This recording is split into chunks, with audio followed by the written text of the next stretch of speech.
So, good morning ulit. So, ito ulit, meron ulit tayong unit for shipping. So, shoutout kay Boss LJ Parcon ng Puerto Princesa City, Palawan. So, Palawan naman to. So, sir, ito yung unit mo. Kinuha ni Sir is WE. Ito, kasama to sa loob, sir. Owner's manual. Ito yung QR code. Scan mo lang yan para makita mo yung mga parts and explosion parts ng unit mo. So sir, ito yung unit mo, WE 5.1K high kappa. So ano to, best seller sa atin to, tsaka yung John Wick 4 ng double bell. So full metal yung unit. Ayan, may mga serration siya dyan. Metal yung barrel. Tapos adjustable na iron sight. So for windage and elevation, taas baba sir yan, kaliwat kanan. Tapos fixed din na iron sight sa front. Tapos may markings ng 45 ACP. Ayan.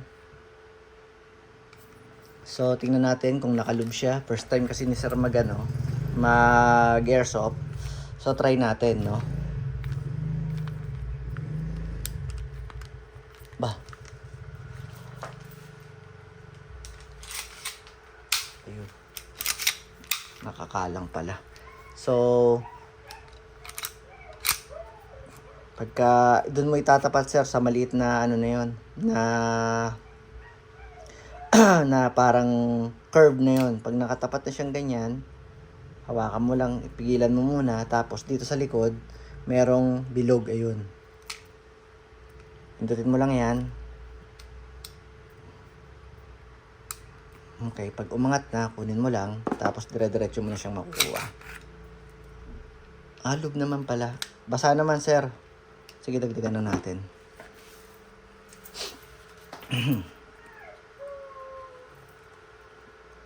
So, sir, dito ang lagay ng oil or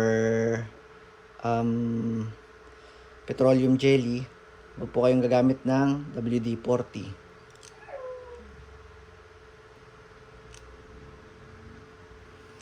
Okay? Ganun lang. Huwag natin siyang paliguan. Ang pangit naman gamitin ng unit pagka kumakata sa kamay nyo. So, ang pagbabalik, sir, eto lang. Shoot nyo lang yung parang ipin na yun dito. Sa camera kasi ako nakatingin. Saka ganyan. Dire-diretso. Kasa. Tapos, pag pumasok na, ayan, ang gitata na nga po. Pasok lang natin to. Tapos, pag nandyan na siya, lagay lang ulit natin yung curve na yun doon. Saka natin siya push. Yan. Saka bitaw. Yan. Yun. Halong-halo. So, sir, ito, meron siyang dalawang dalawang safety, no? So, pagka nakakasa siya,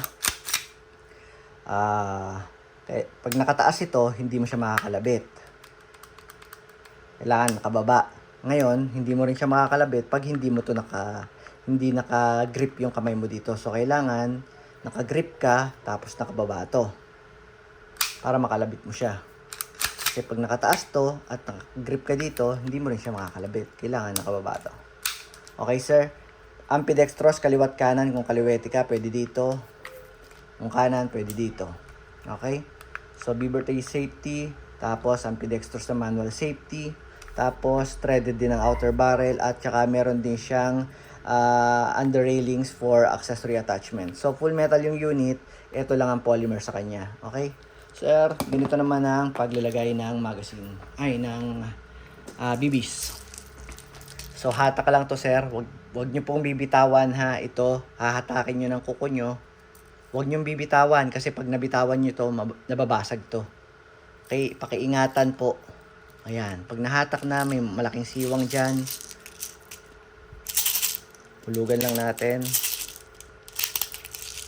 Okay. So, dahan-dahan lang din ibabalik. So, ang kasyang round dito is mga 26 round. 26 to 28 rounds. Okay. So, lagyan din natin ito ng silicone oil. Yan. Para pumasok, malubricate yung o-ring natin. Tapos, masamasahihin muna natin. Kung wala kayong silicone oil, sir, pwede kayong umorder sa Lazada or Shopee ng ganito. Silicone lube. Kasi yung ganito ko is hindi tayo available. Yung ganito ko is 200 pesos lang. Ito sa Shopee or Lazada, ini-spray naman siya. Parang 380, 350, ganyan. Pwede kayong umorder niyan. Para hindi natutuyo yung mga o-ring nyo at saka yung paglulubricate nyo ng proper maintenance nyo ng unit, magawa nyo kasi pagka natutuyo na siya, minsan, syempre may friction bakal sa bakal yung nagkakaskasan, ang nangyayari, nauupod yung slide. So, mas maganda, laging lubricated. Okay? We're going to use 0.20 grams na Lancer Tactical, tapos gamit tayo ng 12 kg na Pop Dyno. Sir, ganito ang hawak ng magazine. Ito, ganyan. Tapos ito, dito rin hahawakan sa dulo. Saka mo siya, ito, ibababa mo siyang ganun. Okay? Huwag pabaliktad. Dapat nasa baba ang magazine. Hindi papasok yung gas. So, kapain lang natin yung inlet.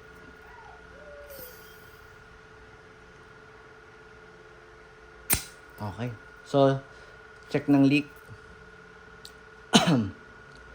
So, working. Wala siyang, ay, Diyos ko, naligo na lang, to. Yan. Naligo na ng oil. So, ganun, sir, okay? Eto na, test fire natin yung unit ni sir.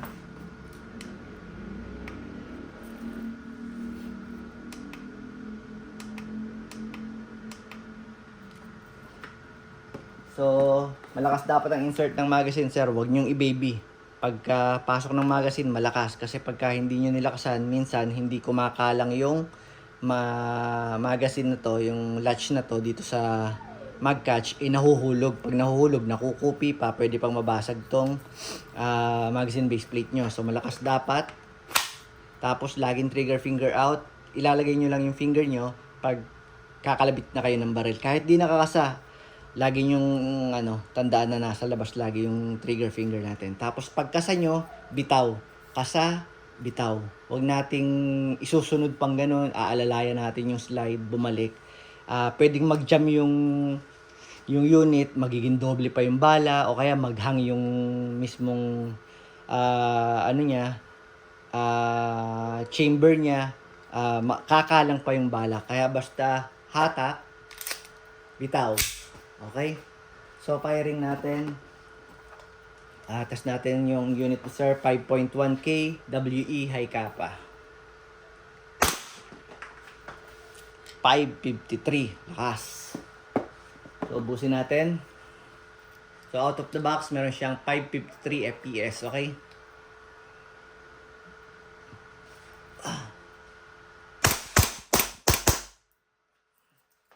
Okay, lakas talaga ng blowback ng WE. So, labas natin yung magazine. Pag tapos na, sir, laging labas ang magazine. Uunahin po nating ilabas lagi yung magazine.